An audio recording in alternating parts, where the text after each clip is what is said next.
Hello guys, SPG YouTube classes पर मैं सचिन आपका स्वागत करता हूँ। आज के सेशन में हम लोग बात करेंगे नंबर सिस्टम।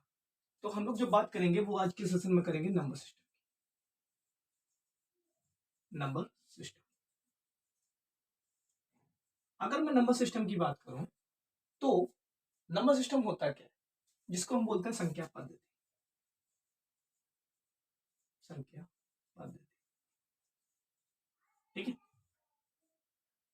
अब अगर मैं नंबर सिस्टम की बात करूं तो भाई नंबर सिस्टम के 4 पार्ट होते हैं। कितने पार्ट होते हैं?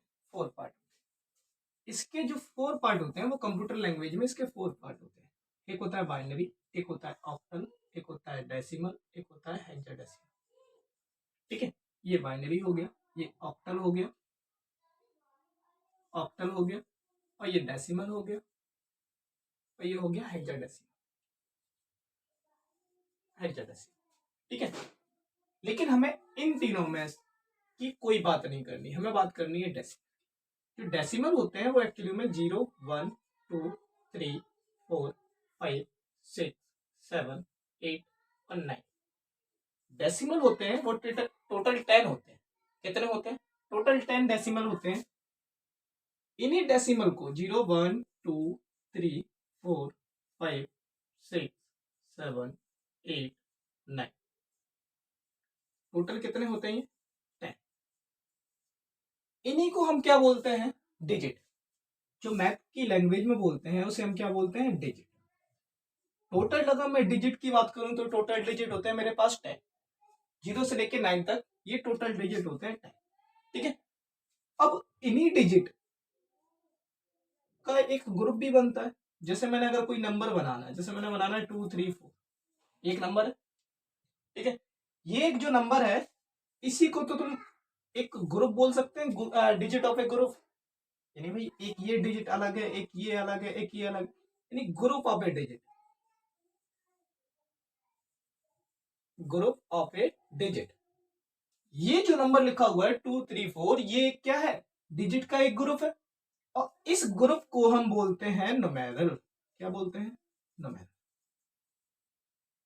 ठीक है, तो न्यूमेरल की जो डेफिनेशन हुई वो क्या हुई कि group of a digit is known as numeral. Example में हम बोल सकते हैं, मेरे पास आ गया 3, 4, 5। ठीक है, group of a digit is known as numeral.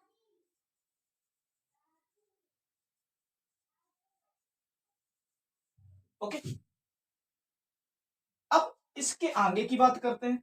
जब इसी न्यूमेरल को ये न्यूमेरल लिखा हुआ ना, इसी न्यूमेरल को जब हम 2, 3, 4 वर्ड के फॉर्म में कन्वर्ट करते हैं, जैसे मैंने लिखा 234, कितना लिखा मैंने? 234। इस न्यूमेरल को मैंने जब वर्ड के फॉर्म में डिनोट कर दिया, ये वर्ड के फॉर्म में रिप्रेजेंट कर दिया, तो ये बोला जाता है नोटेशन। क्या बोला जाता है? Notation, sorry numeration. क्या बोला जाता है? न्यूमरेशन। अगर इसी न्यूमेरल को मैंने वर्ड के फॉर्म में डिनोट किया, इसे बोला जाएगा न्यूमरेशन। अंडरस्टूड? अब आगे की बात करते हैं। आगे की बात करते हैं तो आगे की बात में हम लोग देखेंगे क्लासिफिकेशन ऑफ ए नंबर। क्या देखेंगे? Classification of A number. जब हम नंबर का क्लासिफिकेशन करते हैं तो बेसिकली इसको दो टाइप में डिवाइड करते हैं। इसको दो पार्ट में डिवाइड किया, एक रियल नंबर, एक रियल नंबर, एक इमेजिनरी नंबर। Imaginary number. अब जो रियल नंबर होता है इसे हम बोलते हैं वास्तविक संख्या। वास्तविक संख्या। और इसे बोलते हैं हम काल्पनिक संख्या। काल्पनिक संख्या। भाई ये तो हो गया तुम्हारे पास वास्तविक संख्या, ये होगी तुम्हारे पास काल्पनिक संख्या। अब रियल नंबर वास्तविक संख्या तो होती क्या है एक्चुअली में, इसको रिप्रेजेंट, इसकी डेफिनेशन क्या होती है?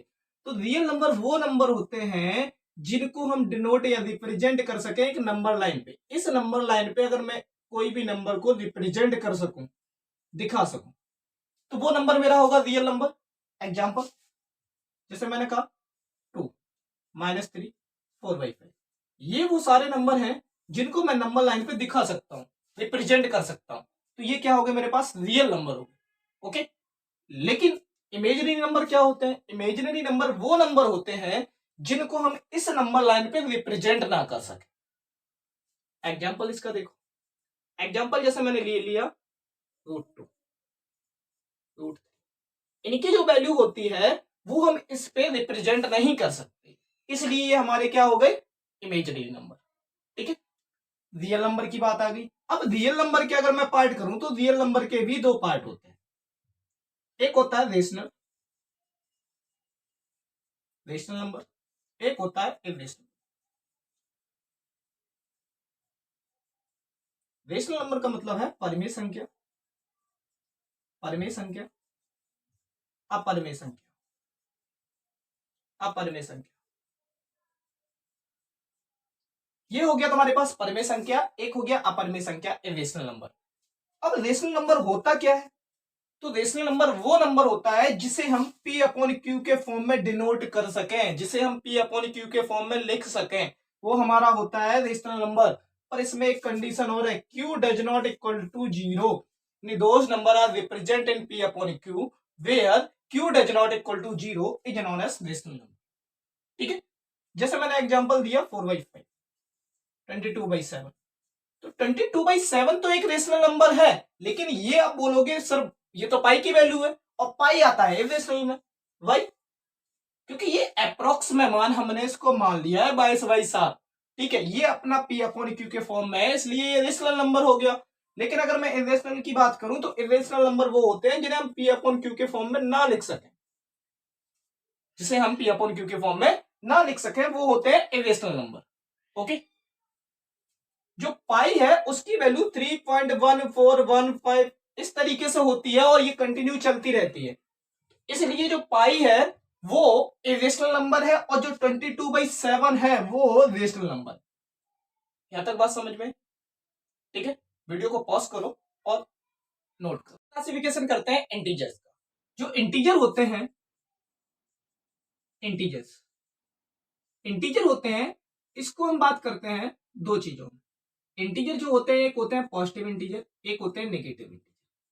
एक क्या होते हैं पॉजिटिव इंटीजर, एक होते हैं नेगेटिव इंटीजर, और एक होता है जीरो। ठीक है, एक होता है पॉजिटिव इंटीजर, एक होता है नेगेटिव, एक होता है जीरो। इसको हम नंबर लाइन पे समझने की कोशिश करते हैं। अगर मैं एक नंबर लाइन खींचता हूं, ये जीरो, इधर अगर हम पॉजिटिव की बात करेंगे तो इधर नेगेटिव की बात करते हैं, 1 2 -1 -2। यानी ये जो नंबर लाइन है वो रिप्रेजेंट कर रही है इंटीजर्स को, इधर नेगेटिव इधर पॉजिटिव। अगर मैं बोर्ड की तरफ मुंह करके खड़ा हो जाऊं तो जो इसका राइट साइड है वो पॉजिटिव होता है, जो लेफ्ट है वो नेगेटिव होता है। ओके, ये तो हो गया पॉजिटिव, ये हो गया नेगेटिव। अब आगे की बात करूं कि जीरो जो होता है वो तो ना तो पॉजिटिव होता है और ना ही नेगेटिव होता है। तो zero is neither positive neither positive not negative, ना तो पॉजिटिव होता है ना नेगेटिव होता है। ओके, लेकिन अगर मैं पॉजिटिव इंटीजर की बात करूं तो पॉजिटिव इंटीजर क्या होते हैं, इसके भी एक मैं पार्ट डिवाइड कर ले। पॉजिटिव इंटीजर, पॉजिटिव इंटीजर क्या होते हैं, जो मेरे पास पॉजिटिव नंबर लिखे हुए हैं 1 2 3 4 5 6 चलते जाओ इनफिनाइट, ये होते हैं पॉजिटिव इंटीजर। सेम ऐसे नेगेटिव इंटीजर क्या होते हैं, तो नेगेटिव इंटीजर -1 -2 -3 -4 ऐसे चलते जाओ माइनस में इनफिनाइट तक। तो ये क्या हो गया तुम्हारे पास नेगेटिव इंटीजर। यहां तक बात क्लियर है? अब अगर मैं पॉजिटिव इंटीजर की बात करूं तो जो पॉजिटिव इंटीजर होते हैं ना, ये जो पॉजिटिव इंटीजर लिखे हुए हैं इसके भी पार्ट होते हैं। इसको अगर मैं बोलूं पॉजिटिव इंटीजर को तो इसमें हम बोल सकते हैं इसको नेचुरल नंबर। क्या बोल सकते हैं हम? Natural number. एक्चुअली में पॉजिटिव इंटीजर का एक नया नाम भी हम बोल सकते हैं, सेकंड नेम भी बोल सकते हैं हम, जिसको जिसको बोलते हैं नेचुरल। नेचुरल नंबर जो होता है वो होता है प्राकृतिक संख्या। क्या होता है? प्राकृतिक संख्या, प्राकृत संख्या। हिंदी में से को हम क्या बोलते हैं? प्राकृत संख्या, नेचुरल नंबर। इसी को हम बोलते हैं पॉजिटिव इंटीजर। और इसकी अगर मैं डेफिनेशन की बात करूं नेचुरल नंबर की, तो इसको हम बोल सकते हैं काउंटिंग नंबर। क्या बोल सकते हैं? Counting number. यानी काउंटिंग में जो यूज होने वाले नंबर हैं वो हमारे नेचुरल नंबर होते हैं और वही हमारे पॉजिटिव इंटीजर होते हैं। ओके, जैसे एग्जांपल 1 2 3 4 5 6 7 8 9 ऐसे चलते जाओ, और ये हमारे पास क्या हो गए, ये पॉजिटिव इंटीजर भी है, यही नेचुरल नंबर है और यही काउंटिंग नंबर है। तो नाम इसके तीन है, पॉजिटिव भी हो गया, नेचुरल भी हो गया, काउंटिंग भी हो गया। ओके, तो किसी भी नाम से आपसे पूछ सकता है कि ये नंबर कौन सा है, तो आपको घबराने की जरूरत नहीं है, आप तीनों चीजें बता सकते हो, एक पॉजिटिव इंटीजर बता सकते हो, नेचुरल नंबर भी बता सकते हो, काउंटिंग नंबर भी बता सकते हो। ओके, यहां तक बात क्लियर है। अब अगर मैं बात करूं एक नंबर और इसी में आ जाता है ये जीरो, अगर मैं नेचुरल नंबर में ऐड कर दूं, zero plus natural number, zero plus natural number कर दूं, तो ये मेरा जो नंबर निकल के आता है वो आता है होल नंबर। क्या निकल के आता है? होल नंबर, जिसे हम बोलते हैं पूर्ण संख्या। क्या बोलते हैं? पूर्ण संख्या। पूर्ण संख्या क्या होती है?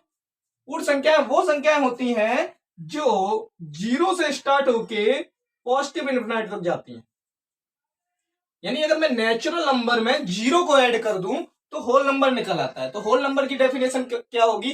B add zero in a natural number is known as whole number. यानी जीरो को हम नेचुरल नंबर में ऐड कर दे तो मेरे पास क्या आ जाएगा? होल नंबर आ जाएगा। ओके, ठीक है। इसको नोट करना चाहोगे तो वीडियो को पॉज करो और इसको नोट कर लो। अब इसी में अगर मैं आगे की बात करूं तो इंटीजर का एक पार्ट, एक नंबर और सुना होगा आपने, इवन नंबर। क्या होता है? Even number. अगर मैं इवन नंबर की बात करूं जिसे हम बोलते हैं सम संख्या। क्या बोलते हैं? सम संख्या।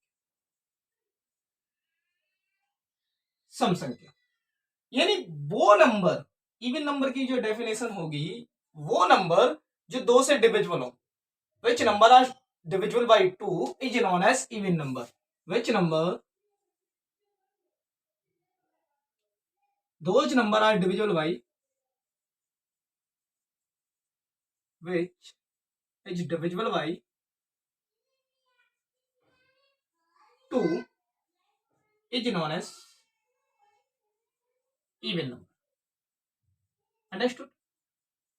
यानी वो सारे नंबर जो दो से डिविजिबल होंगे वो क्या होंगे? इवन नंबर होंगे। ठीक है, एग्जाम्पल देखते हूं। एग्जाम्पल तुम्हारे पास हो गया 2 4 6 10 12 224, 24 हो गया, 224 हो गया। ये सारे वो नंबर हैं जो दो से डिविजिबल होंगे और ये इवन नंबर है। ठीक है, जब ये सारे इवन नंबर हैं, अब आगे बात करूं ऑड नंबर की, तो इसको हम एक फॉर्मेट में भी लिख सकते हैं, 2k। किसके फॉर्मेट में लिख सकते हैं? के यहां पे जो होगा, के होगा वो एनी नेचुरल नंबर या एनी इंटीजर हो सकता है, एनी इंटीजर्स। ठीक है, तो वो नंबर हमारा क्या हो जाएगा? इवन नंबर हो जाएगा। जो हम के की वैल्यू हम कोई भी इंटीजर रख सकते हैं। इंटीजर का मतलब कोई भी पॉजिटिव वैल्यू, कोई भी नेगेटिव वैल्यू, वो हमारा क्या होगा? इवन नंबर होगा। ओके, अब अगर मैं ऑड नंबर की बात करूं तो ऑड नंबर क्या होता है? ऑड नंबर, ऑड नंबर जो होता है वो विषम संख्या होती है। क्या होती है? विषम संख्या। अब विषम संख्या की बात करूं तो विषम संख्या क्या होती है? इसी डेफिनेशन को जस्ट इसमें क्या कर दो, इज नॉट डिविजिबल बाई, इधर कर दो not divisible by. Those number are not divisible by, those number which is not divisible by, divisible by 2। यानी वो सारे नंबर जो दो से डिविजिबल नहीं होंगे वो क्या होंगे? ऑड नंबर होंगे। ओके, अब जैसे मैं अगर बात करूं ऑड नंबर की तो एग्जांपल इसका हो सकता है 3 5 7 9 11 1 2 3। ये वो सारे नंबर हैं जो दो से डिविजिबल नहीं होंगे। ओके, तो इसके लिए भी अगर मैं इस एक फॉर्मेट में लिखना चाहूं तो 2k प्लस 1 कर दूं, प्लस माइनस 1 कर दूं, तो कोई प्रॉब्लम रहेगी? ये जो नंबर आएंगे वो हमारे पास क्या हो जाएंगे? ऑड नंबर हो जाएंगे, और जो दो से डिविजिबल भी नहीं होंगे। यहां तक बात क्लियर है ना? इसको नोट कर लो, वीडियो को पॉज करो, इसको नोट करो। आज के सेशन में इतना ही रखते हैं, मिलते हैं कल के सेशन में। जय हिंद।